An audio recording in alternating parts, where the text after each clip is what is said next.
Hello साथीहरू नमस्कार। यहाँहरूलाई मेरो पहिलो भ्लगमा स्वागत छ। Welcome guys, this is my first vlog. मेरो नाम रमेश शर्मा हो। म लुम्बिनी प्रदेशको दाङ जिल्ला दाङ देउखरी उपत्यकाको एउटा सानो गाउँमा बस्छु।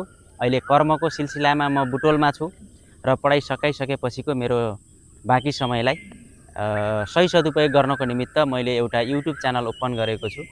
मैले मेरो युट्युब च्यानलमा मेरो ट्राभलसँग सम्बन्धित भिडियोहरू भ्लगहरू रहनेछ, मेरो लोकल भ्लगहरू रहनेछ, नेपालीहरूको लाइफस्टाइलसँग सम्बन्धित भ्लगहरू मेरो युट्युब च्यानलमा अपलोड हुनेछन्। साथीहरू, अहिले म एकदमै घनघोर जङ्गलमा छु। यहाँहरूले यो घनघोर जङ्गल हेर्न सक्नुहुनेछ। चारैतिर जङ्गलै जङ्गल छ। म यो जङ्गलको बिचमा छु।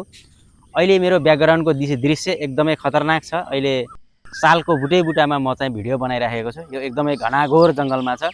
सायद यहाँ बाघ पनि आउन सक्छ। अलिकति सतर्क हुनुपर्ने हुनसक्छ। साथीहरू, मेरो दोस्रो भिडियोमा, यो मेरो पहिलो भिडियो भयो, यहाँहरूलाई मैले दोस्रो भिडियोमा बुटोलमा रहेको वनवाटिकाको बारेमा जानकारी गराउने छु। बुटोलको एउटा पार्क हो त्यो। बुटोल फुलबारी जस्तै बुटोलको तिलोत्तमा नगरपालिकामा रहेको बुटोलको वनवाटिका कस्तो रहेछ भनेर जानकारी लिन मन छ भने साथीहरू मेरो च्यानललाई सब्सक्राइब गरिदिनु होला। साइडमा रहेको बेल आइकन पनि दबाइदिनु होला, ताकि मैले वनवाटिकाको भिडियो अपलोड गर्नासाथ यहाँहरूको मोबाइलमा घन्टी बजाओस् र वनवाटिकाको बारेमा जानकारी लिन सक्नुहुनेछ यहाँहरूले।